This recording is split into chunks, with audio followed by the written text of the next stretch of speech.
आप देख रहे हैं खबरों, तबसरों और तज्जियात पर मबनी पाकिस्तान का सबसे मोतबर न्यूज शो दुनिया, कामरान खान के साथ। अस्सलाम वालेकुम, मैं हूं कामरान खान।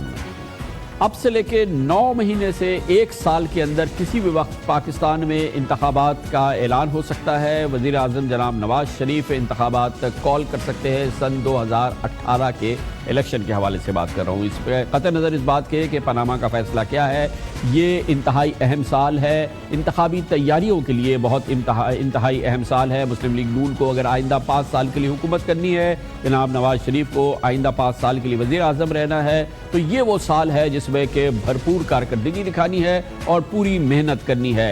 इसीलिए वज़ीर आज़म जनाब नवाज शरीफ अब भरपूर मुतहर्रिक भी नज़र आ रहे हैं। वो कुछ कर रहे हैं जो पिछले 4 साल में उन्होंने खाल खाल किया। अब से थोड़ी देर कबल तकरीबन 7 महीने के वक्फे के बाद आप कौमी असम्बली तशरीफ ले गए और कुछ अरसे के लिए कौमी असम्बली का इजलास भी देखा। आज इन्होंने एक और अमल किया जो कि बहुत कम किया। पिछले 4 साल में तीसरी बार उन्होंने पाकिस्तान मुस्लिम लीग नून की पार्लियामेंट्री पार्टी की मीटिंग बुलाई और आज बड़ी तफसील से अपने पार्लियामेंटेरियंस को अपनी हुकूमत की कारकर्दगी के बारे में बताया और अपने चंद वज़रा से भी कहा कि वो पार्लियामेंटेरियंस को इत्मीनान मिले और अपनी कारकर्दगी के हवाले से ब्रीफ करें।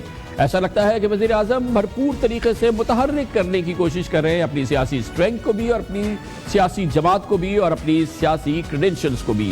आज का दिन इस लिहाज से बहुत अहम था। आज उन्होंने भरपूर दिन गुजारा। अब आइंदा चंद रोज़ के अंदर भी वो फिर भरपूर तरीके से मुतहर्रिक नजर आएंगे। इत्तलात के मुताबिक वो सिंध के चप्पे चप्पे का दौरा करना चाहते हैं और इख्तिताम हफ्ता वो इस सिलसिले में एक तफसीली दौरे के लिए सिंध भी आएंगे। इससे पहले वो कराची भी आए थे और कराची में एक रात क़याम भी किया था जो पिछले 4 साल में नहीं किया। इसके अलावा गवादर में भी उन्होंने एक रात क़याम किया था जो पिछले 4 साल में नहीं किया। इस वक्त हम वो बात कर रहे हैं जो पिछले 4 साल में आज उन्होंने तीसरी बार की, यानी कि अपनी पार्लियामेंट्री पार्टी से खिताब किया और अपने पार्लियामेंटेरियन से गुफ्तगू की। इसमें मौजूद थे पाकिस्तान मुस्लिम लीग नून के सीनियर पार्लियामेंटेरियन जनाब चौधरी असद रहमान, जो कि इस वक्त हमारे साथ मौजूद है। बहुत बहुत शुक्रिया चौधरी साहब। फरमाइएगा कैसा तजुर्बा रहा आज का? खुशगवार तजर्बा था जी। ये तो ज़ाहिर है कि जो मुशावरत होती है सियासी जमातों में और ख़ास तौर पे पार्लियामेंट्री पार्टी के साथ, ये हमेशा खुशाइंद होती है। इसके अच्छे नतीजे निकलते हैं। हमेशा हमें थोड़ा सा गिला रहा अपनी क़यादत से कि वो हमसे कम ही मुशावरत करते हैं, लेकिन आज ख़ासी उन्होंने मुशावरत की। तकरीबन 3 घंटे की पार्लियामेंट्री पार्टी मीटिंग हुई, जो इससे पहले जब भी पार्लियामेंट्री पार्टी मीटिंग हुई है तो इतनी लंबी नहीं हुई। यकीनी तौर पर चौधरी साहब, इसमें हुकूमत की कारकर्दगी के हवाले से वज़ीर आज़म ने, उनके वज़रा ने आपको इत्मीनान में लिया और जाहिर है कि अच्छी बातें भी हुई होंगी, लेकिन कोई ऐसे एरियाज जिसमें आप लोगों की जानिब से तशवीश का इजहार हुआ हो, जहाँ पे आपको लगा हो कि आपकी जमात, आपकी हुकूमत अवाम की तवक्कुआत पे पूरी नहीं उतर रही, क्या इस किस्म की भी कोई गुफ्तगू की गई वज़ीर आज़म साहब से? उनसे कोई फ्रैंकनेस में कोई बात बताई गई? देखिए जी, बात यह है कि जी मुल्क के जो हालात थे 2013 में, जो हमें सबको मालूम है, उनको उन्होंने बताया, याद दहानी कराई कितने बुरे हालात में हमने हुकूमत संभाली थी, जब सारी दुनिया कह रही थी कि पाकिस्तान डिफ़ॉल्ट कर जाएगा या डिसइंटीग्रेट कर जाएगा।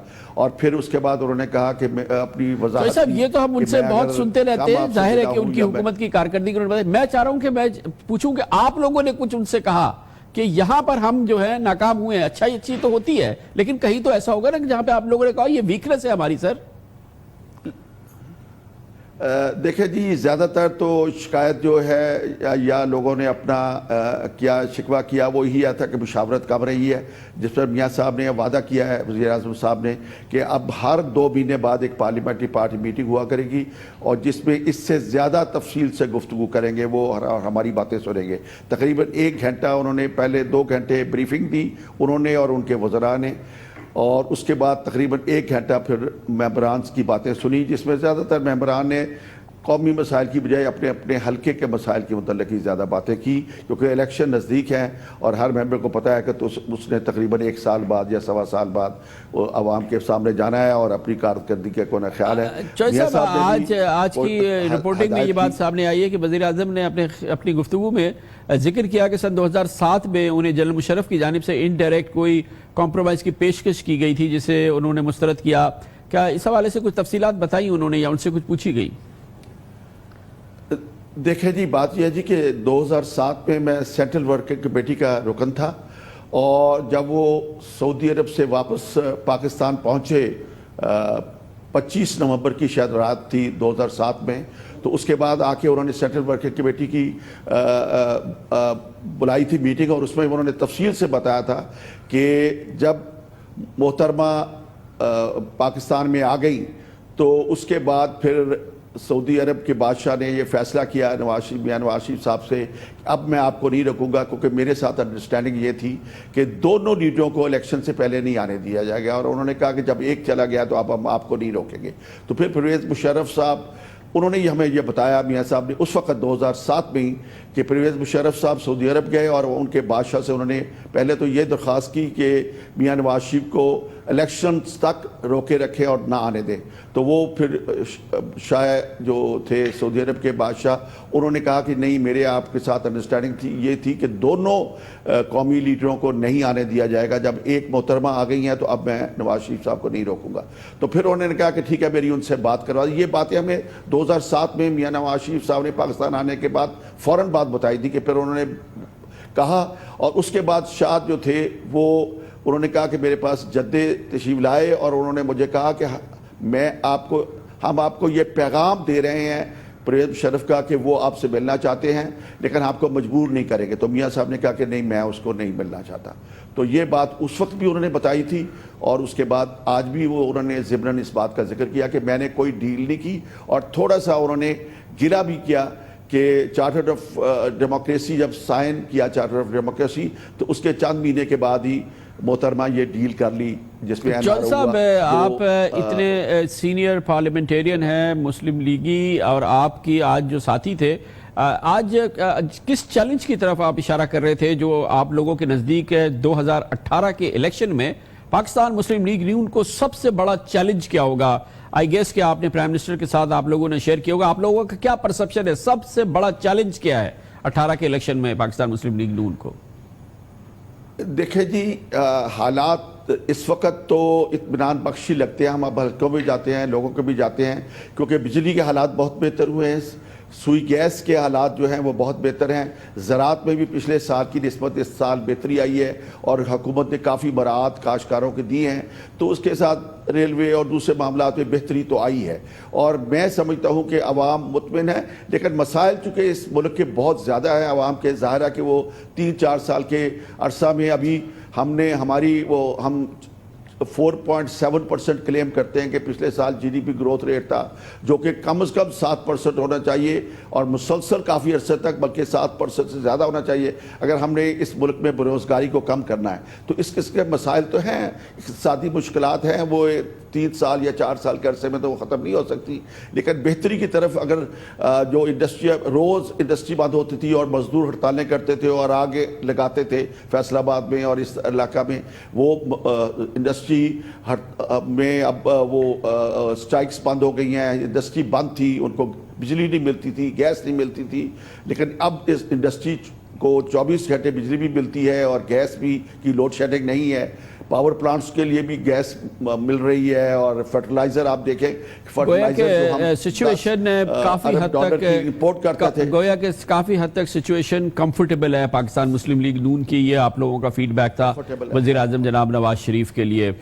बहुत बहुत शुक्रिया जनाब चौधरी असदुर रहमान, पाकिस्तान मुस्लिम लीग नून के सीनियर पार्लियामेंटेरियन हमारे साथ थे। वज़ीर आज़म जनाब नवाज शरीफ है भरपूर मुतहर्रिक नज़र आते हैं, वजह भी है, अगले 9 महीने से 1 साल के अंदर आइंदा इंतखाबात का ऐलान होना है। अगर आइंदा 5 साल के लिए मुंतखब होना है तो पार्टी को भी एक्टिवेट करना है, इसीलिए 4 साल में तीसरी बार आज पार्लियामेंटेरियन से अपने मिले हैं वज़ीर आज़म साहब। पार्लियामानी पार्टी से 7 महीने बाद आज कौमी असम्बली तशरीफ़ ले गए हैं। पिछले हफ्ते कराची में पहली बार रात गुजारी थी, उन्हीं दिनों में पहली बार बलूचिस्तान में रात गुजारी, गवादर में आप तशरीफ़ फरमा हुए थे, और अब आइंदा हफ्ते और इख्तिताम हफ्ता सिंध आ रहे हैं और सिंध के हर छोटे बड़े शहर का वो दौरा करना चाहते हैं। एक्टिविटी है, भरपूर एक्टिव नज़र आ रहे हैं वज़ीर आज़म जनाब नवाज शरीफ।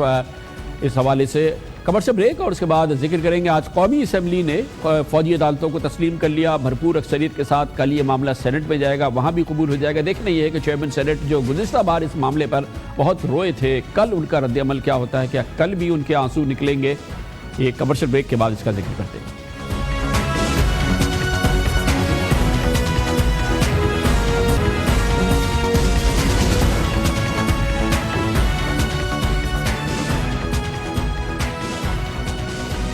बिलाशुबा किसी भी मुंतखब पार्लियामेंट के लिए और जमहूरियत के लिए मुश्किल अमल होता है, लेकिन ये अमल करना पड़ता है, जहर का घूंट पीना पड़ता है, क्योंकि इसमें जिला है, इसमें इम्पोर्टेंस है। और वही हुआ है। आज कौमी असम्बली में फ़ौजी अदालतों को कबूल कर लिया गया और इससे मुताल्लिक़ पाकिस्तान आर्मी एक्ट तरमीमी बिल कसरत राय से मंजूर कर लिया गया और ये भरपूर कसरत राय थी। ऐवान में 255 अराकीन ने बिल की हिमायत में, जबकि सिर्फ महमूद खान अचकज़ई, जमशेद दस्ती समेत 4 अराकीन ने बिल की मुखालफत की। JUIF और जमात इस्लामी के अराकीन ने राय शुमारी में हिस्सा नहीं लिया।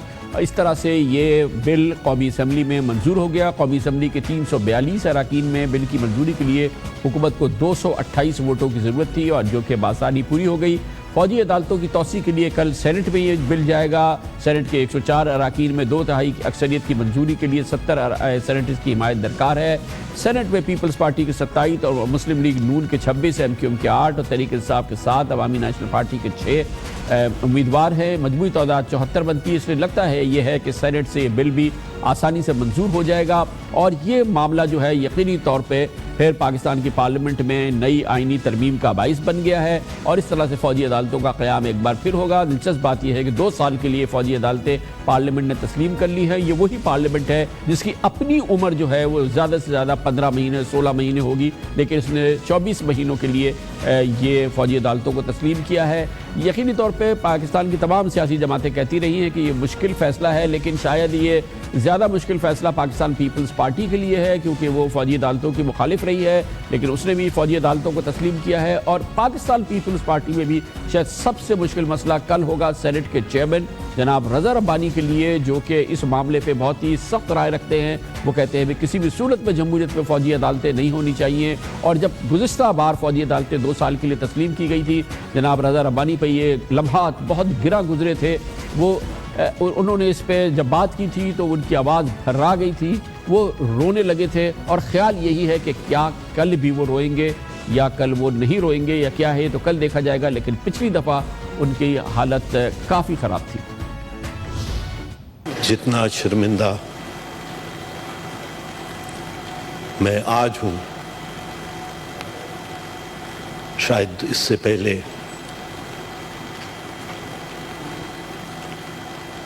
मैं नहीं था।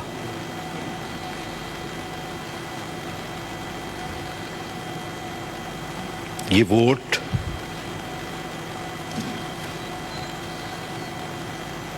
पार्टी की अमानत थी, जो अमानत मैंने पूरी की। इम्पॉर्टेंट बात यह है कि यही अमानत अब उन्हें कल भी पूरी करनी है। कल भी वही सेनेट है जिसके वो चेयरमैन हैं, जहां पर ये फ़ौजी अदालतों का बिल पहुंच गया है जिसे कल इसने मंजूर करना है। जनाब सेनेटर रज़ा रब्बानी इस हवाले से पोजीशन रखे हुए हैं। कल देखते हैं कि वो क्या करते हैं। इस पूरे मामले पर बात करने के लिए हमें ज्वाइन किया है हमारे सीनियर कॉरेस्पॉन्डेंट शाकिर सोलंकी मौजूद है। बहुत बहुत शुक्रिया सोलंकी साहब। बताइएगा, कल का मरहला भी एक आसान मामला होगा, जैसे कौमी असम्बली में ये आसानी से निकल गया, सेनेट से भी ये सेनेट भी कबूल कर लेगी फ़ौजी अदालतों को कल? जी बिल्कुल खान साहब, तवक्को तो यही की जा रही है कि सेनेट से भी ये इसी तरह आसानी से मंजूर हो जाएगा।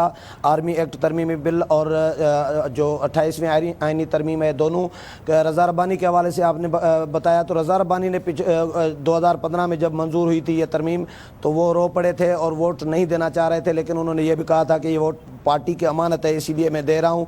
अब वो चेयरमैन सेनेट हैं, उनके पास तो कोई ऑप्शन नहीं है, उनकी पार्टी का फैसला है, तमाम जमातों का फैसला है और एक लोअर हाउस जो है वो मंजूर करके भेज भी रहा है। ये कौमी एक तकाजा भी है, इसलिए रज़ा रब्बानी के साहब के पास कोई रास्ता नहीं है, चारा नहीं बचता कि ये मंजूर कराएं। और वो क्योंकि मुल्क से बाहर भी नहीं है, मुल्क में मौजूद भी हैं, अगर गैर हाज़िर रहेंगे, डिप्टी चेयरमैन के हवाले करेंगे कार्रवाई, मौलाना अब्दुल गफूर हैदरी को अगर जिम्मेदारी देंगे तो भी उन पर उंगलियां उठेंगी। तो तवक्को यही है कि रज़ा रब्बानी साहब भी मौजूद होंगे और इसी तरह ही आसानी से ये तो आपको क्या लगता है कि जो पख्तूनख्वा गुज़िश्ता जब 2015 में ये हुआ था वो मेंबर थे, मगर वो बहुत ही गलोगीर आवाज़ थी, बहुत ही ज़्यादा रंजीदा, और वो उनसे वो रो रहे थे जब वो ये बात कर रहे थे। तो कल हम कुछ ऐसे मनाजिर देखेंगे सेनेटर रज़ा रब्बानी की, जब वो चेयरमैन की सीट पे बैठे होंगे, और अब तो वो प्रिजाइड करेंगे इस अमल को जब सेनेट कबूल करेगी फ़ौजी अदालतों को। देखें खान साहब, कल के लिए कहना वैसे तो कबलस वक्त होगा, लेकिन 2 साल पहले यही तरमीम रो रो कर भी रज़ा रब्बानी साहब मंजूर करा चुके हैं, वोट दे चुके हैं, और 2 साल की कारकर्दगी यकीनन उनके सामने भी है कि बेहतरी आई है और सज़ाएं आई हैं मुलजमान को। लेकिन अब ये 2 साल के लिए तमाम जमातें अगर दे रही हैं और वो चेयरमैन सेनेट हैं, और उनकी ज़िम्मेदारी भी बनती है किसी हद तक रियासत के एक अपर हाउस के चेयरमैन के हैसियत से कि वो तमाम जमातों के मुत्तफ़िका फ़ैसले और लोअर हाउस के जो भेजी गई तरामीम और कौमी मफादात को मद्देनज़र रखते हुए मेरा ख्याल है कि रज़ा रब्बानी साहब की कल कैफियत जो होगी वो 2015 जैसी शायद न हो।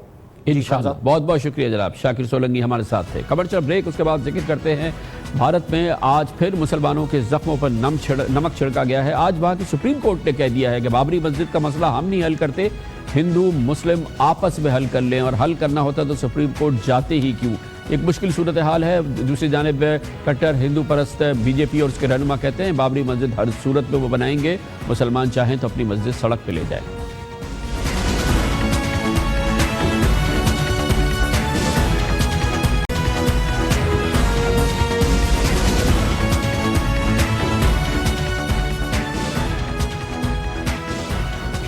भारत में मुसलमानों के जख्मों पर आज फिर नमक छिड़का गया है। आज भारत की सुप्रीम कोर्ट ने अयोध्या में बाबरी मस्जिद और राम मंदिर के तनाज़े पर फैसला देने के बजाय अपने हाथ खड़े कर लिए और ये तजवीज़ दे दी कि यह मजहबी नौइयत का इंतहाई हसास और जज्बाती मामला है, हम इस पर फैसला नहीं देते, इसके लिए हिंदू और मुसलमान ये मामला अदालत से बाहर खुद तय कर लें। और अगर ये तय करना होता तो ये मामला आखिर सुप्रीम कोर्ट में पहुंचता ही क्यों। मज़े का खेज सूरत हाल है जो आज भारत में देखने आई है उसके चीफ जस्टिस की जानिब से। दिसंबर 1992 में बीजेपी और विश्वनाथ हिंदू परिषद की जानिब से इंतहा पसंद हिंदुओं ने बाबरी मस्जिद को शहीद किया था, जिसके बाद पूरे भारत में मुस्लिम कुछ फसादात भी हुए थे और जिसमें एक अंदाजे के मुताबिक 4000 से ज़ायद मुसलमानों को हलाक कर दिया गया था। ये बाबरी मस्जिद मुग़ल बादशाह ज़हीरुद्दीन बाबर ने 1528 में तामीर कराई थी। इंतहा पसंद हिंदुओं ने बाद में ये दावा कर दिया कि बाबरी मस्जिद हिंदुओं के भगवान राम की जन्मभूमि पर कायम की गई है।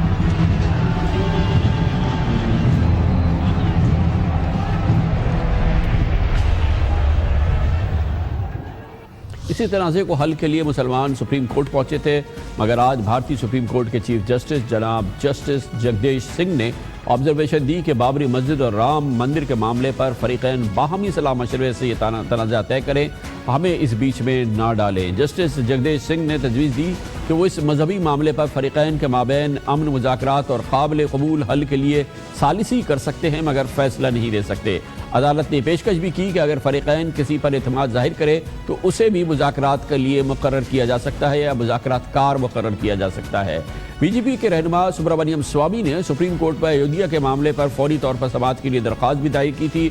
सुब्रमण्यम स्वामी कहते हैं कि अयोध्या में 2 साल के अंदर अंदर राम मंदिर और वो बनवा के दम लेंगे और वहीं पे वो ये राम मंदिर बनवाएंगे। सुब्रमण्यम स्वामी उन इंतहा पसंद हिंदू सियासतदानों में शामिल हैं जो कि इस बात पे इसरार कर रहे हैं कि बाबरी मस्जिद शहीद होनी चाहिए और राम की जन्मभूमि होने की वजह से यहाँ पर राम मंदिर ज़रूर बनना चाहिए।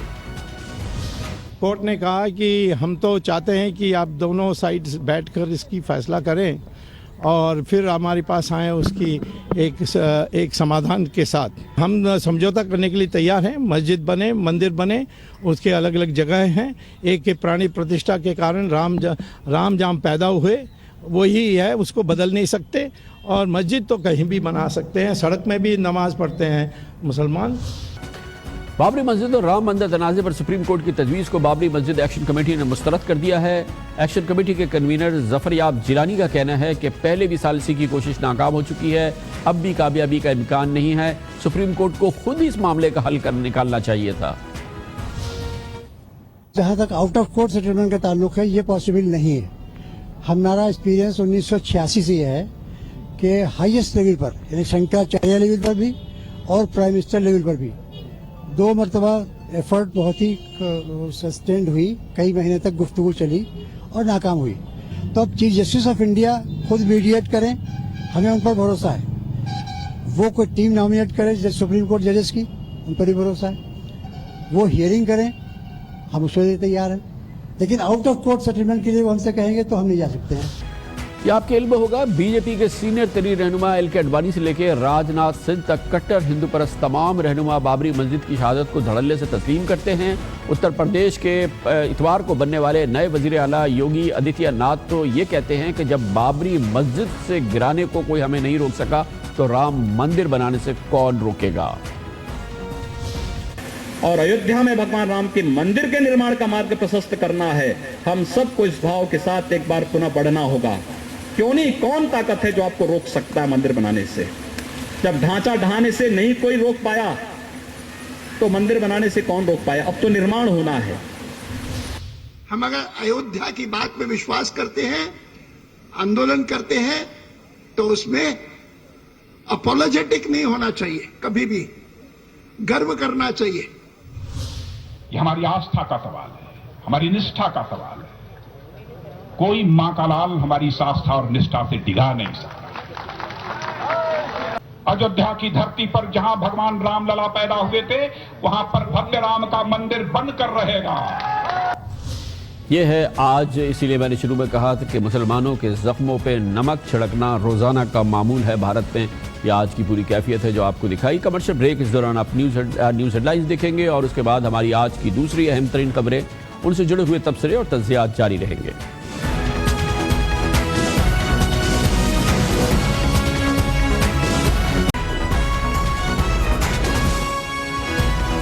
आप देख रहे हैं खबरों, तबसरों और तज्जियात पर मबनी पाकिस्तान का सबसे मोतबर न्यूज शो दुनिया, कामरान खान के साथ। पीएसएल की चमक तो अब उड़ चुकी है, लेकिन अब मामला है ज्यादा गंभीर, ज्यादा सीरियस और ज्यादा पुरस्कार। और वो मामला है उन खिलाड़ियों का जिन पर इल्जाम लगा स्पॉट फिक्सिंग का, उन जिन पर इल्जाम लगा कि उन्होंने पीएसएल के इमेज को बेचा और पाकिस्तान की क्रिकेट को फिर बदनाम किया। ये वो मामला है जिस पे पूरी दुनिया की निगाह है और पूरी दुनिया क्रिकेट इस वक्त इसको फोकस कर रही है। पाकिस्तान में इसकी तहकीकात हो रही है, मगर एक बहुत ही इंपॉर्टेंट और सीरियस डेवलपमेंट सामने आई है। ऐसा लगता है कि पाकिस्तान क्रिकेट बोर्ड इस तहकीकात के सामने ढाल बन के खड़ी हो गई है और अब पाकिस्तान क्रिकेट बोर्ड की जानिब से नजब सेठी का यह मुतालबा है कि पाकिस्तान के वजीर दाखिला चौधरी निसार अली खान जो तहकीकात इस हवाले से कर रहे हैं इन प्लेयर्स की जिन्होंने स्पॉट फिक्सिंग की, उनके ताने बाने अगर पाकिस्तान क्रिकेट बोर्ड के अंदर मौजूद हैं, इस तहकीकात को फौरन रोक दिया जाए। नजब सेठी का यह मुतालबा नाकाबिले फहम नजर आता है और यह पूरी सूरत हाल को इंतहाई पुरस्कार बना रहा है।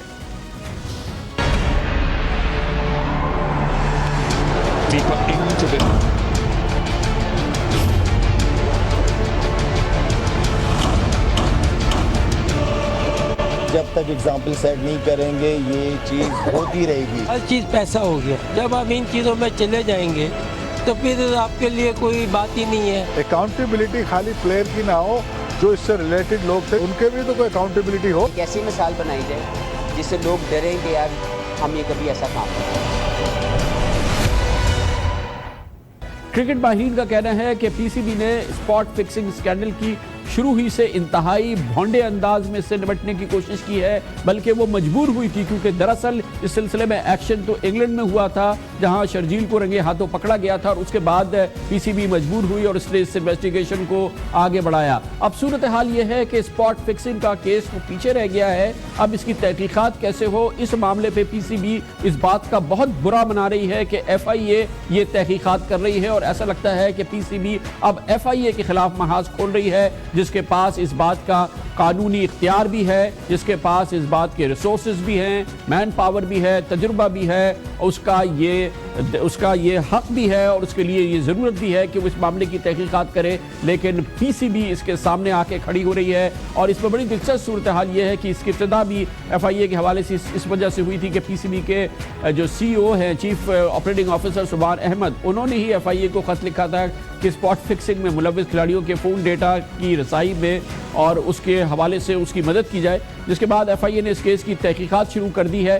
और अब इसका बहुत बुरा बना रहे हैं ख़ास तौर पे नजम सेठी, जो कि शायद एक बावजूद नहीं चाहते कि इस बात की तहकीकात हो या इसकी जड़ तक पहुंचा जाए। इसके बारे में हम फिलहाल कुछ नहीं कह सकते, लेकिन लग ये रहा है कि वो हर सूरत में चाहते हैं कि FIA फौरी तौर पे इस तहकीकात को रोक दे, जो कि बिल्कुल एक नाकाबिले फहम पोजीशन है जो कि नजम सेठी इस वक्त ले रहे हैं। ICC रूल्स के मुताबिक ये हमें करनी है। अगर कोई और इसको इंक्वायरी करता है तो उसकी हैसियत वो नहीं है, वो हमारे लिए प्रॉब्लम बन सकता है विद ICC, बिकॉज ये हमारा फर्ज है। और कल को हमारी इंक्वायरी एक बात कहती है, उनकी इंक्वायरी एक और बात कहती है, तो ये पाकिस्तान के लिए ठीक नहीं है। मेरी सजेशन ये है to the powers that be, और जो सरबराह हैं कि मुझे आपका FIA के कि अब मुझे एहसास है कि आपकी को गुस्सा है कि पाकिस्तानियों ने ऐसे किया, हमें भी उतना ही गुस्सा है, मगर एक प्रोसीजर है। मेहरबानी करके हम हमारे साथ तावन कीजिए, हमें जो डेटा की वेरिफिकेशन चाहिए वो कर दीजिए, आप अपनी इंक्वायरी को रोक दीजिए, हमें अपनी इंक्वायरी कंप्लीट कर लेने दीजिए। अजब बात है, नजम सेठी कहते हैं FIA के सरबराह यानी कि वफाकी वज़ीर दाखिला चौधरी निसार खान उनकी सुने, इस FIA को रोक दे, इस इन्वेस्टिगेशन को रोक दे FIA। ये कह रहे हैं नजम सेठी के इस FIA की इन्वेस्टिगेशन को फौरी तौर पर रोक दी जाए। और ये बात और ज़्यादा नाकाबिले फहम लगती है क्योंकि वफाकी वज़ीर दाखिला चौधरी निसार खान खुद इस मामले पर एक पॉलिसी बयान दे चुके हैं जो कि बहुत दुरुस्त बयान लगता है, उसमें बहुत वजन नजर आ रहा है और FIA की तहकीकात के हवाले से वो बहुत मजबूत दलील है, क्योंकि वज़ीर दाखिला चौधरी निसार अली खान इस हवाले से जो बात कहते हैं उसमें कहीं ज्यादा वजन है उस बात से जो कि इस वक्त नजम सेठी कर रहे हैं। ये सिर्फ PCB का मसला नहीं है, ये चंद क्रिकेटर्स का मसला नहीं है, उनके जाती फेल का मसला नहीं है, ये पाकिस्तान के नेकनामी, पाकिस्तान की इमेज का मसला है। मुझे ये नजर आ रहा है कि PCB इससे अपने लेवल भी करना चाहती है। वो जरूर करें, हम उसे पूरा सपोर्ट करेंगे, फोरेंसिक मुकम्मल तौर पे हम उसे सपोर्ट करेंगे, मगर एक और इंक्वायरी रिपोर्ट जो इनिशिएट हुई है FIA की वो भी आगे बढ़ेगी। PCB तो किसी को क्रिकेट से पाबंदी लगा सकता है ना, अगर वो मुर्तकिब पाए गए, उनको जेल तो नहीं भेज सकता, उनके खिलाफ FIR तो दर्ज नहीं हो सकती। FIA वो करेगा, वो इख्तियार हैं। बिल्कुल सही है, FIA को करना चाहिए, FIA को ज़रूर करना चाहिए और जाहिर है कि चौधरी निसार अली खान अपने इस अहद को पूरा करेंगे। और क्योंकि ख्याल ये किया जा रहा है, माहिरीन ये कह रहे हैं कि ये खिलाड़ियों तक की बात नहीं है, ये पूरे निज़ाम की बात है और इस सिलसिले में ये बात भी बहुत ही गौर तलब है और बहुत ही दिलचस्पी से देखी जा रही है कि इस पूरे मामले से जो PCB के सरबराह हैं शहरियार खान, वो इसमें कहीं नज़र नहीं आ रहे। इस वक्त पूरी सूरत हाल को ऐसा लगता है पूरा कंट्रोल कर लिया है नजम सेठी ने, शहरियार खान बहरहाल कहीं इस वक्त पोशीदा है, नज़र नहीं आ रहे और इसी वजह से ये सूरत हाल बहुत ही दिलचस्प इस वक्त लगती है। ये पूरा मामला शुरू से ही इसमें पुरअसरारियत भी थी और जिस अंदाज से PCB इसको डील कर रही थी उस हवाले से भी इसमें लग ये रहा था कि शायद दाल में कुछ काला है। ये मामला किस तरह से शुरू हुआ, कहां तक पहुंचा, ये हम आपको दिखाते हैं। नजम सेठी ने पहले ही मैच के फौरन बाद ट्वीट किया कि इन दो खिलाड़ियों के अलावा बाकी तमाम खिलाड़ियों से भी तफ्तीश की गई है, लेकिन वो खेलने के लिए क्लियर हैं। लेकिन फिर PCB की एंटी करप्शन तहकीकात में मोहम्मद इरफान और शाहजेब हसन को मुअत्तल करके चार्ज शीट कर दिया गया। नजम सेठी का दावा रहा कि PCB के पास खिलाड़ियों के बुकीज से राब्तों और मुबैना स्पॉट फिक्सिंग की कोशिशों की मालूमात थी और ये भी कि फैसला किया गया कि खिलाड़ियों को स्पॉट फिक्सिंग से रोकने की बजाय उन पर नज़र रखी जाए ताकि खिलाड़ियों के खिलाफ सबूत मिल जाएं। कॉन्क्रीट इन्फॉर्मेशन थी कि ये होने जा रहा है, फिर ये सोचना था कि ये इसको रोका जाए या इसको होने दिया जाए ताकि प्रूफ हो। फैसला यही हुआ कि बेनिफिट ऑफ द डाउट दे देना चाहिए। ठीक है, बुकीज के साथ राब्ते में है, ये है, वो है, सारा कुछ है और ये शायद काम करने भी जा रहे हैं। हमने कहा let him commit the crime. दूसरी तरफ शहरियार खान ने अपनी न्यूज कॉन्फ्रेंस में एतराफ़ किया कि PCB के पास कोई पेशगी मालूमात थी ही नहीं। नहीं, इल्म नहीं था, ये तो गौर कर रहे थे कि बच्चे क्या करते हैं। क्या बताएं, कोई इंतजामात क्या थे? सवाल यह है कि अगर ये तमाम खिलाड़ी बुकीज से राब्ते में थे तो सिर्फ 2 ही को क्यों मुअत्तल किया गया। आईसीसी के एंटी करप्शन कोड के मुताबिक खेल को करप्शन से पाक रखने के लिए खिलाड़ियों की तरबियत से लेकर इनकी कड़ी निगरानी तक की जिम्मेदारी मुतल्लिका बोर्ड पर है। इस लिहाज से बोर्ड भी अपनी जिम्मेदारी निभाने में बज़ाहिर नाकाम रहा। शर्जील और खालिद लतीफ़ ने बुकी से मुलाकात के अलावा बाकी तमाम चार्जेस से साफ इनकार कर दिया, जिसके बाद पीसीबी ने तहकीकात के लिए ट्राइब्यूनल बना दिया है। इसी दौरान एफआईए ने भी तहकीकात का आगाज़ कर दिया है और अब सूरत हाल ये है कि बजाय इसके कि एफआईए और पीसीबी तहकीकात में एक दूसरे से मुआवनत करते, बज़ाहिर एक दूसरे के सामने खड़े नजर आते हैं। इस मौजू पे बात करते हैं, माहिराना राय हासिल करते हैं और इसके लिए हमारे साथ पाकिस्तान के क्रिकेट बोर्ड की एक इंतहाई अहम साबिक शख्सियत जनाब खालिद महमूद मौजूद हैं, जो साबिक चेयरमैन भी हैं पाकिस्तान क्रिकेट बोर्ड के। बहुत बहुत शुक्रिया खालिद महमूद साहब। इस वक्त सूरत हाल ये है कि ये पाकिस्तान पर इस वक्त सबसे बड़ी खबर जो है पाकिस्तान में क्रिकेट के हवाले से वो स्पॉट फिक्सिंग है। ये खिलाड़ियों का जो सस्पिशियस रोल सामने आया है उस पर एक्शन है, अब उस पर तहकीकात हो रही है। अब उस तहकीकात के हवाले से पीसीबी ढाल बन के खड़ी हो गई है। नजम सेठी कहते हैं कि फौरी तौर पे एफआईए अपनी तहकीकात रोक दे, चौधरी निसार अपना काम रोक दे, ये हम खुद देख लेंगे और हम खुद इसका फैसला कर लेंगे, एफआईए अभी पीछे हट जाए। आप कितना एग्री करते हैं? क्या पीसीबी के पास ये सकत है, ये रिसोर्स है, ये स्किल है, ये एक्सपीरियंस है कि वो इस किस्म की पेचीदा तहकीकात कर सके? मेरे व्यूज़ बड़े वाज़े हैं इस मामले में। पाकिस्तान क्रिकेट बोर्ड के दायरा इख्तियार से ये मामला बाहर है और इस वजह से बाहर है। मेरी दलील ये है कि ये अगर सिर्फ क्रिकेट के कवानीन की खिलाफ वर्जी हो तो यकीनी तौर पे क्रिकेट बोर्ड ही उसको संभालेगा, लेकिन ये मुल्की कवानीन की खिलाफ वर्जी है। किसी मुल्क का कानून करप्शन की इजाज़त नहीं देता और मैच फिक्सिंग हो या स्पॉट फिक्सिंग वो एक करप्ट प्रैक्टिस है। इसका मतलब ये है कि आप पैसे लेके अपने अंडर परफॉर्म करते हैं, बददियांती करते हैं, तो कोई कानून इस बददियांती की इजाज़त नहीं देता। और ये जो इंक्वायरी है, ये तहकीक जो है वो यकीनी तौर पे वही अदारा करेगा जो जिसको करनी चाहिए। वो एफआईए इदारा है और उसके पास एक्सपर्टीज़ भी है, उनके पास वसाइल भी हैं, वो फोरेंसिक एविडेंस भी इकट्ठी कर सकते हैं। इसलिए ये बहस बिल्कुल ही बेकार है, बेबुनियाद है। मैं एक मिसाल दे के समझाना चाहता हूँ कि फ़र्ज़ कीजिए अगर किसी मैच में 2 खिलाड़ी आपस में लड़ पड़ें और इतनी शदीद लड़ाई उनकी हो जाए कि एक को बड़ा नुकसान पहुँचे, जानी नुकसान पहुँचे, तो मामला तो ये क्रिकेट के मैदान पे हुआ है। तो क्या उस वक्त भी क्रिकेट बोर्ड ये कहेगा कि नहीं जी हम इस सारे मामले को खुद ही देखेंगे, खुद संभालेंगे?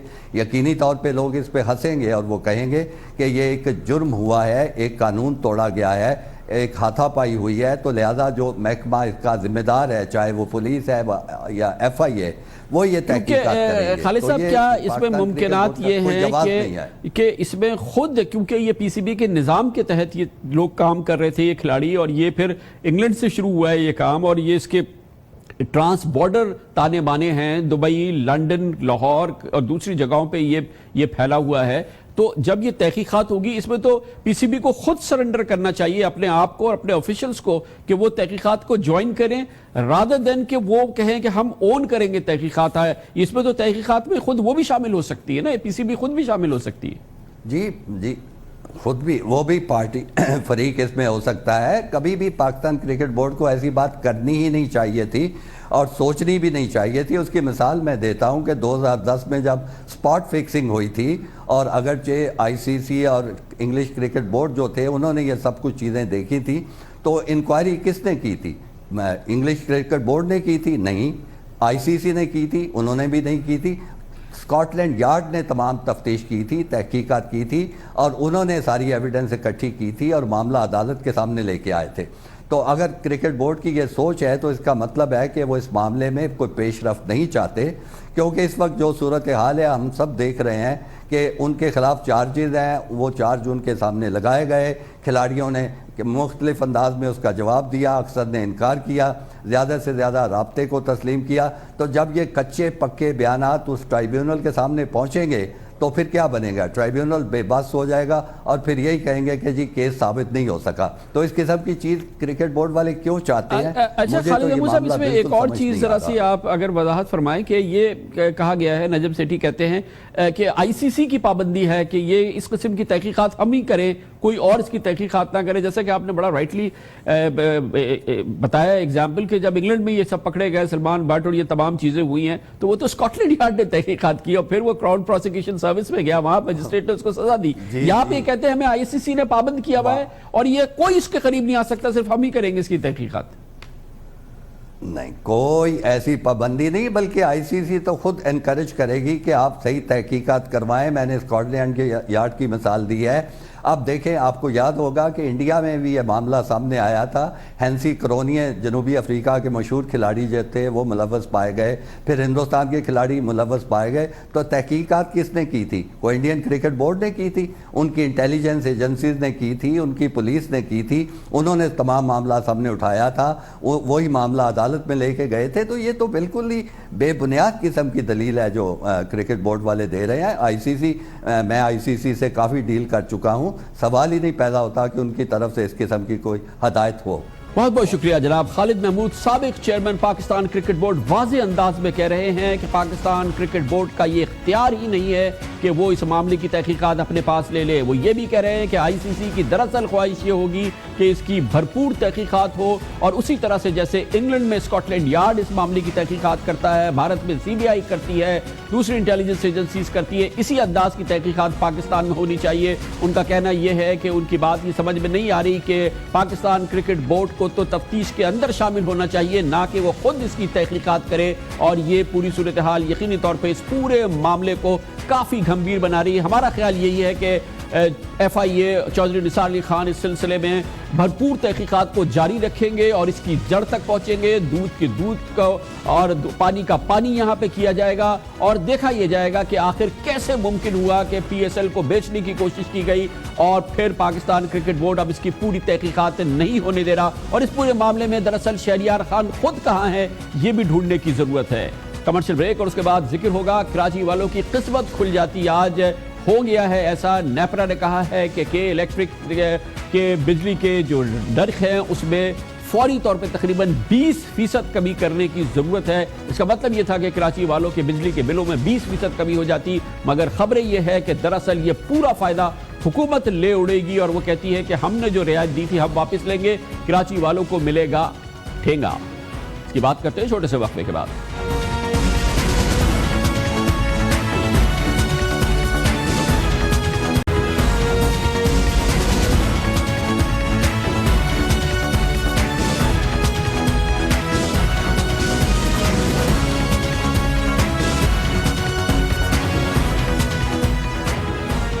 वैसे तो आज वो दिन था कि कराची वाले छलांगे लगा रहे होते खुशी में और शायद खुशी से फूले से नहीं समाते, मगर ऐसा होगा नहीं। और वो क्यों होता? वो ऐसे होता कि नेपरा ने, यानी कि पाकिस्तान में बिजली को इदारों को रेगुलेट करने वाले इदारे ने फैसला दिया कि कराची के लिए बिजली के नरखों में, KE के नरखों में 3.5 रुपये फ़ी यूनिट कमी कर दी जाए। यानी कि ये अगर इसका फ़ायदा हो जाए कराची वालों को तो उनकी लॉटरी हो जाए। इसमें आगे हम आपको बताते हैं कि कराची में बिजली का ज़्यादा से ज़्यादा टैरिफ 15 रुपये 57 पैसे यूनिट है, जो कि अब कम होकर 12 रुपये 7 पैसे फ़ी यूनिट हो जाएगा। इस तरह के बिजली के बिलों में कम से कम 15 से 20% तक कमी आएगी और ये वो वजह है कि जिस पे कराची वाले फूले नहीं समा सकते अगर उनके बिजली के बिलों में 15 से 20% तक कमी आ जाए। और बिजली के नर्ख 7 साल यानी फरवरी 2023 तक नाफिजुल अमल रहे। ये बहरहाल फैसला हो गया है, लेकिन कराची वाले किसी खुशी में ना रहे, क्योंकि मुल्क भर में यूनिफाइड टैरिफ की वजह से इस कमी का फ़ायदा सार्फिन को नहीं मिलेगा। जी हाँ, ये बिजली के नर्ख कम कर दिए हैं लेकिन सार्फिन को इसका फ़ायदा नहीं मिलेगा। 3.5 रुपये यूनिट कमी पर माहाना अरबों रुपए का फ़ायदा सार्फिन के बजाय वफाकी हुकूमत को मिलेगा, जिसको अब के इलेक्ट्रिक को कराची में बिजली की सब्सिडी की रकम पहले से तकरीबन 20% तक कम अदा करनी पड़ेगी।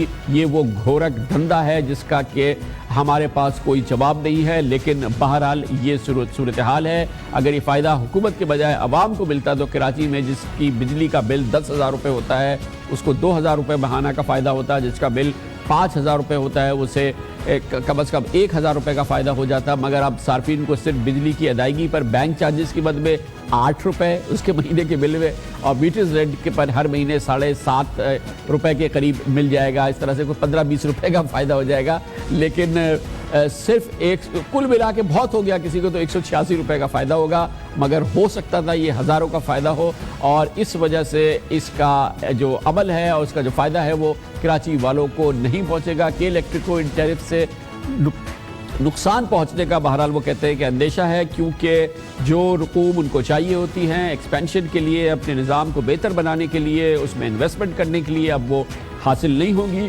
और ये भी ख्याल है, बल्कि ये यकीन है कि ये मामला भी इसी किस्म के दूसरे अहकाम की तरह से अदालत में पहुंच जाएगा। और अदालत इस हवाले से ये बात बहुत अहम है कि बिजली की 8 तकसीरकार कंपनियां इसी किस्म के नेपरा के ऑर्डर को अदालत में चैलेंज कर चुकी हैं और हुक्म इम्तनाई ले चुकी हैं। इसलिए इस मामले पे भी ये मामला भी अदालत में जाएगा और हम नहीं कह सकते कि उसका क्या नतीजा निकलेगा। लेकिन ये बात बिल्कुल सही है कि कराची वालों को कोई फ़ायदा नहीं होगा। के इलेक्ट्रिक कहती है कि इस हुक्म के नतीजे में वो बिजली के निज़ाम पे जो उसको सरमायाकारी करने की शदीद ज़रूरत होती है वो नहीं कर पाएगी। कराची इससे सफ़र करेगा।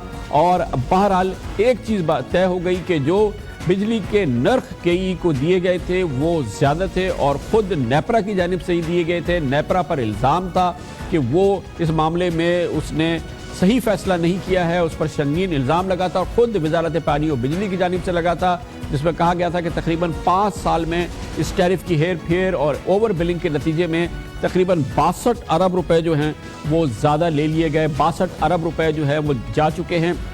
फिलहाल नेपरा के इस जो आज का हुक्म है उस पर नहीं कहा गया कि जो 62 अरब रुपए ज़्यादा लिए जा चुके हैं इसका क्या किया जाएगा। नेपरा बहरहाल उस चीज़ को मानने के लिए तैयार नहीं है। वो कहती है आज से हमने ये टैरिफ कर दिया है। ये गुंजलिक सिचुएशन है, इस पर मज़ीद बात करते हैं और इसके लिए हमें ज्वाइन किया है शहरियों के इस मामले में सबसे अहम जो एक्टिविस्ट हैं जो इसमें अपना किरदार अदा करते हैं। हमारे साथ जनाब नाजिम हाजी मौजूद हैं। बहुत बहुत शुक्रिया नाजिम साहब। कैंपेन तो सही थी कि ये टैरिफ ज़्यादा है, ये वजारत पानी और बिजली भी लिख रही थी, लेकिन अब इसका नतीजा निकलने से इसका मतलब है कोई फ़ायदा होगा नहीं, क्योंकि पूरे पाकिस्तान में बिजली का एक नर्ख कम होता है तो वो बिजली की कीमत अगर सस्ती होती है तो वो उस पर सरचार्ज लगा देते हैं, वो कंज्यूमर को देना पड़ता है। अगर वो महंगी बन रही होती है तो हुकूमत उसको रियायत देती है, उसमें पैसे देती है। तो ये आज बैलेंस हो गया, हमें कोई फ़ायदा नहीं है। कामरान बिल्कुल आप बिल्कुल सही फरमा रहे हैं कि देखिए ये जो हेडलाइंस आज अखबारों में सब जगह आ गई 3.5 रुपये का फ़ायदा, मैं ख़ुद भी उसको देख के बड़ा खुश हुआ था एट द फर्स्ट इंस्टेंस। लेकिन there is more to it than meets the eye, कि इसमें बहुत गहराई में जाना पड़ेगा देखने के लिए। और ये कोई आसान काम नहीं है, क्योंकि इन्होंने जो नेपरा ने ये ऑर्डर्स पास किए तकरीबन 220 पेज का डॉक्यूमेंट है जिसको स्टडी करने में टाइम लगेगा। लेकिन मैं आपको एक मोटी मोटी बात बता रहा हूँ कि ये जो आप बिल्कुल सही फरमा रहे हैं कि एक तरफ से अगर इन्होंने 3.5 रुपये रेट में कमी की है, जो हमारे फेडरल सेक्रेटरी ने सही फरमाया था जनवरी 26 को जब उन्होंने चार्ज लगाया था नेपरा पे कि आपने बहुत ज़्यादा रियायत के तहत कराची वालों को बहुत उनके साथ बड़ी नाइंसाफ़ी की है। लेकिन उसमें एक और उन्होंने कहा था कि इनको ये पैसा रिकवर करके रिफ़ंड भी किया जाए। तो मुझे उम्मीद है कि हमारे फेडरल सेक्रेटरी साहब इस वक्त अब इस पे कदम उठाएंगे, क्योंकि उनकी पोजीशन तो विंडिकेट हो गई है। उस पोजीशन को तो नेपरा ने रिजेक्ट कर दिया। उसने कहा बिल्कुल गलत कह रहे हैं, ऐसी कोई चीज़ नहीं है, ये फ्रेश ऑर्डर है।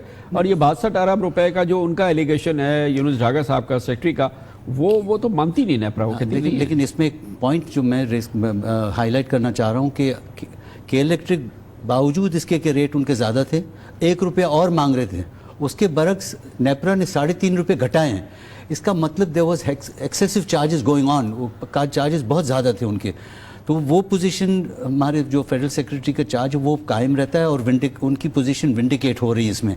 तो मैं चाहूँगा ये कि फेडरल सेक्रेटरी अब अपना मौक़िफ़ को सही तौर पर असर्ट करें और ये पैसा जो अभी एडमिट हो गया पब्लिकली कि नेपरा ने उनको रियायत दे के और आसान उनको वो टैरिफ देकर पाकिस्तान वालों को किया था। फेडरल सेक्रेटरी के एग्जीक्यूटिव ऑर्डर से तो नहीं हो सकता नाज़िम साहब, ये तो कोर्ट में जाके हम और जाके प्रूफ करें कि ये फेडरल सेक्रेटरी का लेटर है, वो जाके कोर्ट में प्रूफ करे।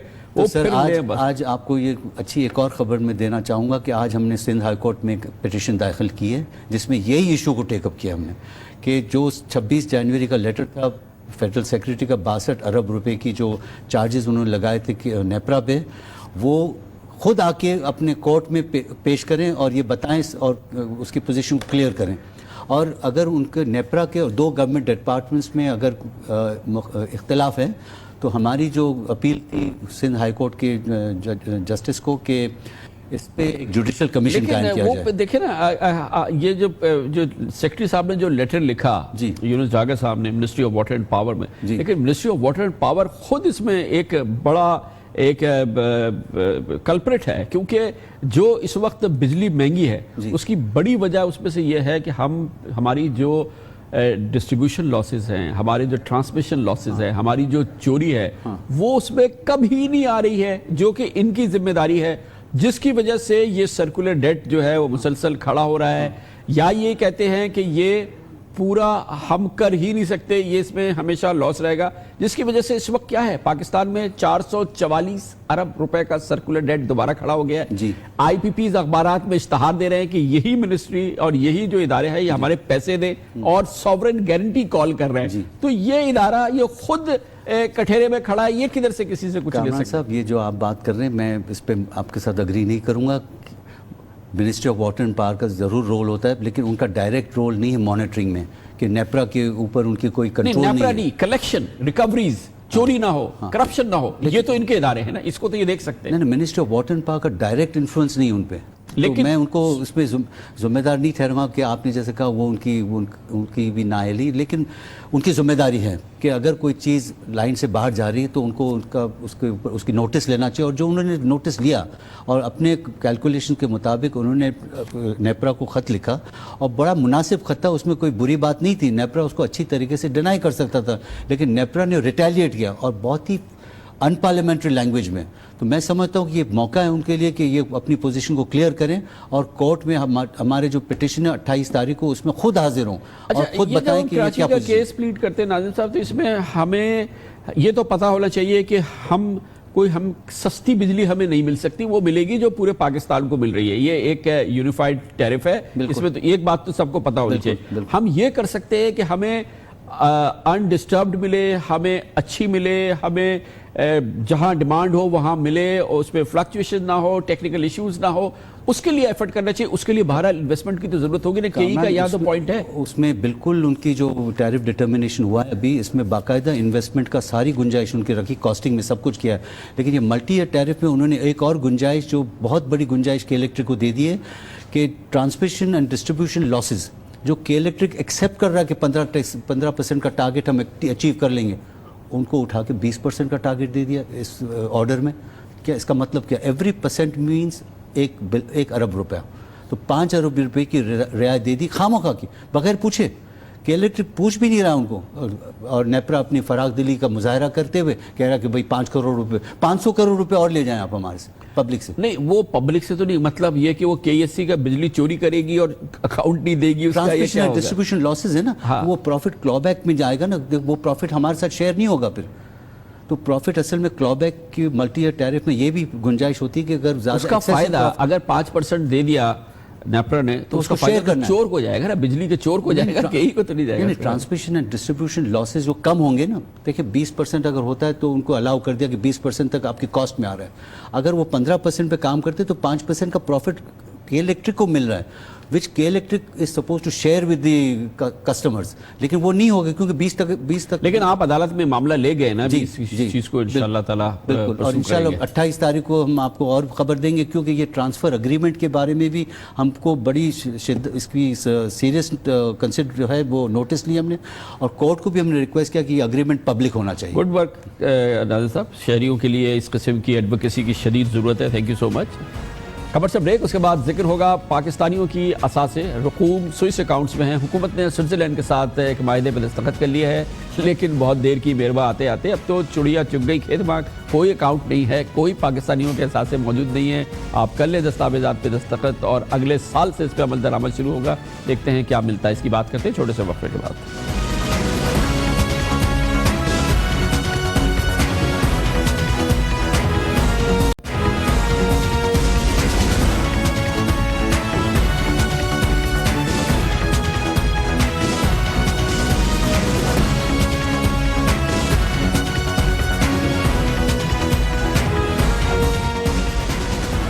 Welcome back. पाकिस्तान ने एक बड़े अरसे के बाद आखिरकार स्विट्जरलैंड के साथ खुफिया बैंक अकाउंट्स की मालूमात हासिल करने का माहिदा कर लिया है। अब ये एग्रीमेंट हो गया है, लेकिन माहिरीन कहते हैं कि पाकिस्तानी हुकूमत गैर कानूनी डॉलर ढूंढने की कोशिश ऐसे वक्त में कर रही है जब दरअसल बहुत सी चिड़ियाँ खेत चुग चुकी हैं।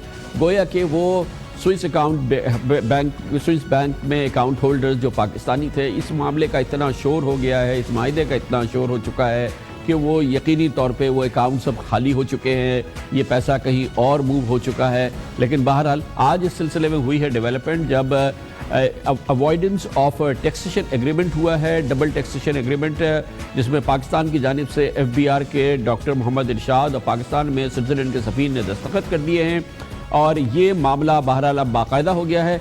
इसके बारे में बाकायदा इत्तला वज़ीर ख़ज़ाना इसाक डार ने दी थी इसी महीने में, जब उन्होंने कौमी असम्बली में कहा था कि पाकिस्तान खुफिया दौलत की मालूमात हासिल करने के लिए स्विट्जरलैंड से माहिदा कर रहा है। स्विट्जरलैंड ने हमारी टर्म्स कंडीशंस के ऊपर दी न्यू ट्रीटी को साइन करने के लिए 2 मार्च को मुझे ऑफिशियल इन्विटेशन भेजी है कि आप 21 मार्च को या मई के महीने की 3 डेट्स दी हैं, पाकिस्तान हमसे नई ट्रीटी साइन कर सकता है। ये एक ऐसी चीज है जिसके ऊपर 3.5 साल की मेहनत हुई है और इवेंचुअली हम विदाउट गिविंग इन एनीथिंग, अल्लाह के फजलो करम से हम जो नई एक्सचेंज ऑफ इंफॉर्मेशन जो ग्लोबली अब एक्सेप्टेबल है उसके ऊपर हम साइन करने जा रहे हैं। OECD के बारे में अर्ज करूं, पाकिस्तान के इंटरेस्ट में यह है कि एक ऑटो एंड स्पॉन्टेनियस एक जो है मल्टीलैटरल एक फोरम बन रहा है, अभी वो ऑपरेशनलाइज नहीं हुआ, उसकी मेंबरशिप अगर हम हासिल कर लें तो हमारे लिए और मजीद आसानी हो जाएगी।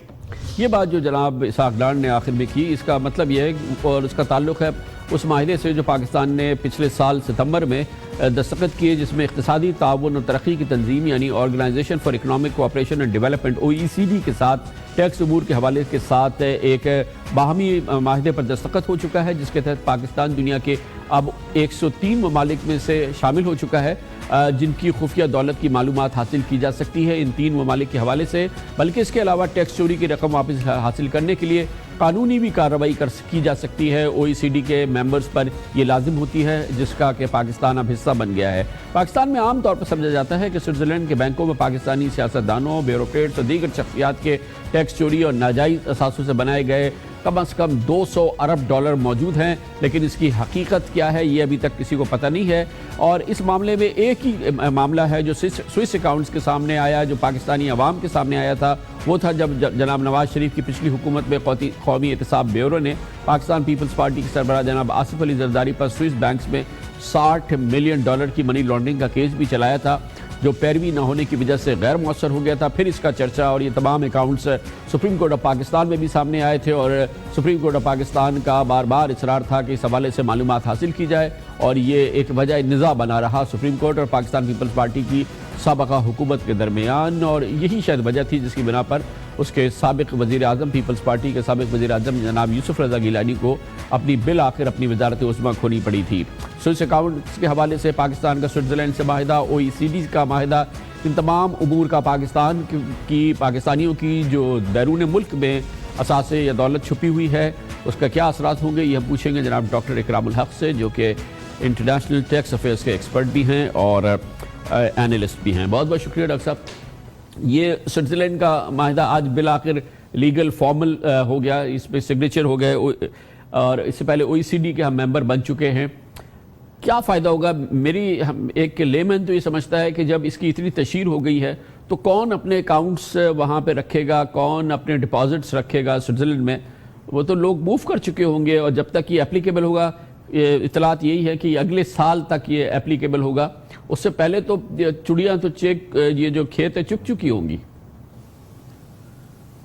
जी दुरुस्त फरमाया आपने, क्योंकि आपको याद होगा कि 2010 में हमने एक प्रोग्राम आपके साथ किया था जिसमें जिक्र आया था कि स्विट्ज़रलैंड ने एक लॉ पास किया था, return of his illicit wealth, और उसके तहत जो ऑफिस होल्डर्स का अगर कोई करप्शन का पैसा पड़ा हो तो उसके लिए तो ट्रीटी की ज़रूरत नहीं थी।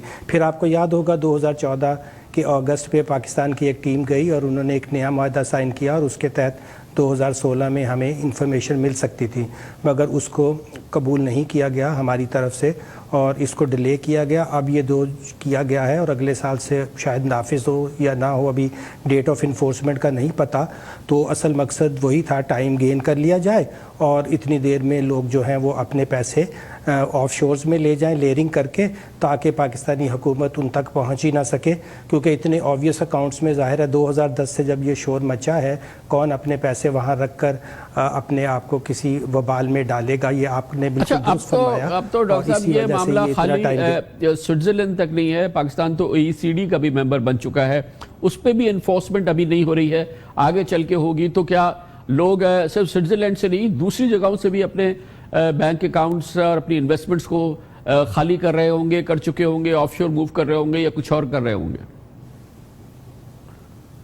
जी कामरान खान साहब, इसके 2 पहलू हैं। एक तो जो पास्ट में हो चुका, क्या उसकी इन्फॉर्मेशन लेकर हम अपने डोमेस्टिक लॉज के तहत कोई एक्शन कर सकेंगे, उसकी कोई हमें वजह समझ नहीं आती, ना मुमकिन हो सकेगा, क्योंकि हमसाया मुल्क ने तो एक लॉ पास किया था जिसमें फॉरेन एसेट्स और इनकम की डिक्लेरेशन और टैक्स करवाना ज़रूरी था और अब मुकदमात बन रहे हैं। हमने ऐसा कोई लॉ पास नहीं किया जो उन्होंने 2015 में किया था। इसलिए अगर पता चल भी जाए, जैसे सबको पता है कि हमने सिर्फ UAE में कई बिलियंस का हमारे लोगों ने इन्वेस्टमेंट किया, उसकी लिस्टें मौजूद हैं, नाम मौजूद हैं। इंफॉर्मेशन का होना, आ जाना, मगर उसके ऊपर अमल दरामद होना, ये 2 मुख्तलिफ चीज़ें हैं। आपने बिल्कुल सही फरमाया है कि देखिए ये जो हमारा मल्टीलैटरल भी है उसके तहत भी हमें ऑफशोर अकाउंट्स का तो पता नहीं चलेगा, जैसा कि 2010 में BVI के साथ एक स्पेसिफिक बायलैटरल एग्रीमेंट इंडिया ने किया और हमने अभी तक ऑफशोर कंपनियों के साथ उनका पता चलाने के लिए तो हमें ख़ास तौर पर टैक्स हेवन वालों के मुल्कों के साथ डबल टैक्सेशन ट्रीटी नहीं बल्कि बायलैटरल एग्रीमेंट करने थे, जो हमने बिल्कुल नहीं किए। अच्छा डॉक्टर साहब, ये भी बताइएगा कि क्या जो बहुत से माहिरीन कहते हैं वो ये बात आपके ख्याल में एप्लीकेबल है कि एक ही रास्ता है, पाकिस्तान ने एक बार डिटरमिन कर ले कि इस किस्म के foreign assets, undeclared foreign assets, undeclared foreign accounts, investments को हम अलाउ नहीं करेंगे, लेकिन उससे पहले एक जनरल एमनेस्टी दी जाए जिस तरह से इंडिया ने दी, चाहे उसके कोई भी रेट्स हो, और उसके बाद इसको लॉ के पूरी फोर्स के साथ इन्फोर्स किया जाए। जनरल एमनेस्टी पहले देनी होगी और उसकी एक्सपायरी के बाद फिर लॉ और स्टेट जो है वो अपनी कुव्वत से इन एसेट्स का पीछा करे। आपके ख्याल में ये करना होगा जैसे कि इंडोनेशिया ने किया, श्रीलंका ने किया, इंडिया ने किया और बहुत सारे मुल्कों में, यूरोप में भी हुआ है? जी बिल्कुल दुरुस्त है, मगर हमारे यहाँ प्रॉब्लम उसके बिल्कुल उलट है। हमने protection of economic reform acts और दूसरे लॉ रखे हुए थे जिसके तहत आपको यहाँ से पैसे ले जाने में और वापस लाने में खुली छूट हासिल थी, इसलिए उस कवानीन को आप रेट्रोस्पेक्टिवली तो हम पास्ट में जाके, माजी में जाके तो वापस नहीं ले सकते। सो भले ज़्यादा से ज़्यादा लोगों को हम ये कह सकते हैं कि चूँकि उनको उन मुल्कों में मसाइल पैदा होंगे, वो पूछेंगे कि जी आप बताइए, क्योंकि इस मुआहदे के तहत जो मल्टीलैटरल है हम मजबूर हैं कि या तो आपकी इन्फॉर्मेशन पास ऑन करें या आपके सासे जब्त करें या आप इसकी लेजिटिमेसी साबित करें, तो फिर वो चाहेंगे कि पाकिस्तान में कुछ थोड़ा बहुत टैक्स देकर वहाँ इस मुसीबत से बच सके। मगर सीरियसली वो मामला जो श्रीलंका में हुए हैं या इंडोनेशिया में या भारत में बहुत हाई रेट पर 30% पे लोगों को उन्होंने मजबूर किया ला सके, इस तरह की सूरत हाल पाकिस्तान में नहीं है। यहाँ खुली छूट थी और खुली छूट रहेगी। बहुत शुक्रिया डॉक्टर इकरामुल हक हमारे साथ थे। कमर से ब्रेक और उसके बाद जिक्र करेंगे एक सीरियस सिचुएशन डेवलप हो रही है खासतौर पे इस्लामाबाद हाई कोर्ट के हवाले से। इस्लामाबाद में बेंच यानी हाई कोर्ट और इस्लामाबाद की वकला तंजीमें या बार, उसके दरमियान टेंशन बहुत ज़्यादा है और ये उमूर कई दिनों से चल रहे हैं। आज इस सिलसिले में काफ़ी नाखुशगवार सूरत हाल देखने में आई है इस्लामाबाद हाई कोर्ट में और उसके अतराफ़ में। ये तमाम सूरत हाल एक धमाका खेज सूरत हाल भी बन सकती है, इसके बारे में आपको बताएंगे छोटे से वक्फे के बाद।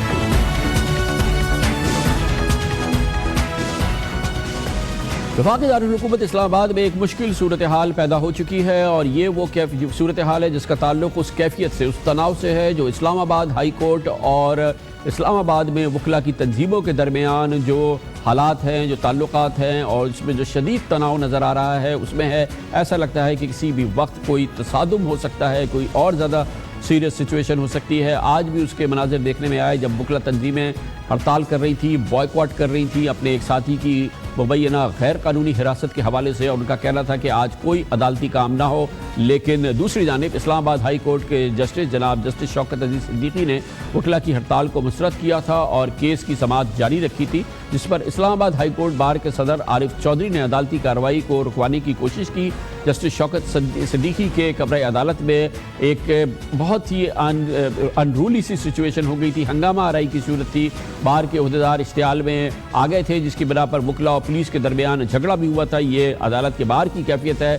जस्टिस शौकत सिद्दीकी ने इस पूरी सूरत हाल पर इजहार बरहमी भी करते हुए साइलिन को रोस्ट्रम पर बुलाकर मुकदमा पेश करने की हिदायत की और कहा कि अदालतों को ज़बरदस्ती कार्रवाई से रोकना गैर कानूनी है, जबकि बेमकसद हड़ताल परेशान हाल अवाम के साथ जुल्म के मुतरादिफ है। ये जस्टिस शौकत अजीज सिद्दीकी ने कहा। उन्होंने कहा कि खुदा के वास्ते अदालत को काम करने दें, वकला खुद कानून के हाथ में लेंगे तो इंसाफ कैसे होगा। बाद में जनाब जस्टिस शौकत अजीज सिद्दीकी ने chief justice Islamabad high court justice Anwar कासी को ख़त लिखा कि इस्लामाबाद बार के जो अहदेदार हैं उनका रवैया इंतहाई शर्मनाक है। वकला ने अदालत को डिक्टेट करने और आइनी जिम्मेदारियों से रोकने की कोशिश की है। ये इल्ज़ाम लगाया जनाब जस्टिस शौकत सिद्दीकी ने, जो कि उनके एक ख़त उन्होंने तहरीर किया इस्लामाबाद हाई कोर्ट के चीफ जस्टिस को। 4 महीने पहले से महीनों से ये कैफियत चल रही है। 4 महीने पहले Islamabad high court bar association के 505 अरकान ने मुत्तफ़क़ा करारदाद के जरिए chief justice Islamabad high court जनाब जस्टिस अनवर कासी से इस्तीफ़े का भी मुतालबा किया था। और ये कैफियत जो है जब से चल रही है, और अब हमने जैसे आपको बताया आज भी ये सूरत हाल पैदा हुई है, जो कि किसी भी एक बहुत ही नाखुशगवार वाक़े का बाइस बन सकती है। इस पूरी सूरत हाल पर बात करने के लिए हमारे साथ मौजूद हैं पाकिस्तान बार काउंसिल के रुकन और सीनियर कानूनदान जनाब राहील कामरान शेख। बहुत बहुत शुक्रिया। एक साहब फरमाइएगा, आप इस पूरी सूरत हाल से आगाह है। ये मुसलसल एक तनाव की कैफियत है जो कि कोई भी तसादम हो सकता है। बड़े नाखुशगवार मनाजिर थे इस्लामाबाद हाई कोर्ट में, कोर्ट रूम के अंदर भी। आपको लगता नहीं है कि ये एक बहुत ही हसास सूरत हाल, इसको फौरी तौर पे काबू में लाने की ज़रूरत है? शुक्रिया कामरान खान साहब, आपने एक बहुत ही हसास मौजू पे मुझे मदऊ किया है और मैं ये समझता हूँ कि आपकी तशवीश जायज़ है। और जब तक तमाम वकला की सरबराहान यकमुश्त होकर ये फ़ैसला ना कर लें कि उन्हें हड़ताल के मामलात हों या दीगर मामलात हों जो बेंच और बार के दरमियान ताल्लुकात से मुतल्लिका हैं, उन तमाम पर एक पोस्चर यकजहत होकर एक पोस्चर अडॉप्ट करना चाहिए, ताकि मामलात एक खुश उसलूबी से और अफाम व तफहीम के साथ आगे चल सकें।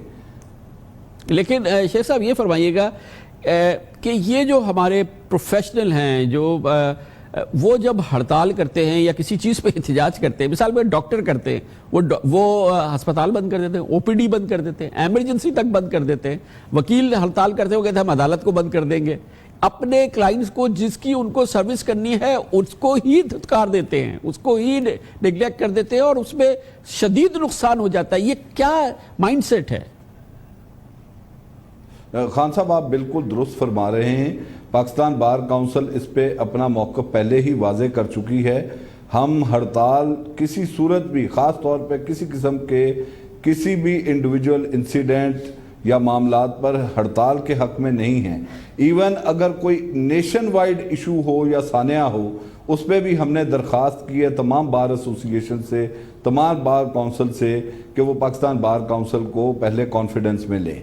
जैसे कि सानिया हुआ कोयटा का, तो ऐसी सूरत हाल हो, बहुत दिल पे पत्थर रखकर हमने ऐसी सूरत में हड़ताल को सपोर्ट करने का फैसला किया।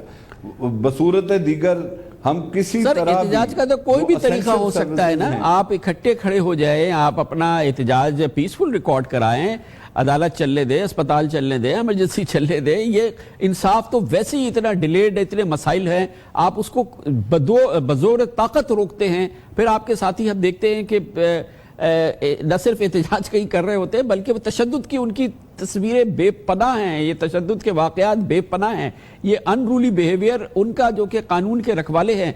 ये एक बड़ी एम्बैरेसिंग सिचुएशन नहीं है आपके अपने प्रोफेशन के लिए? जी बहुत एम्बेरसिंग है और आप दुरुस्त फरमा रहे हैं कि ये काबिल बर्दाश्त नहीं होना चाहिए।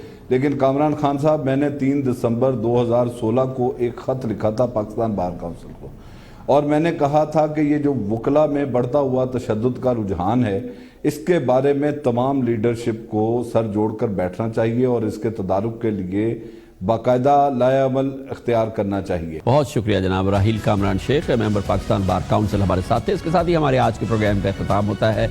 कल आपसे फिर मुलाकात होगी इंशाअल्लाह। कल तक के लिए कामरान खान को इजाज़त। अल्लाह हाफ़िज़। नासिर।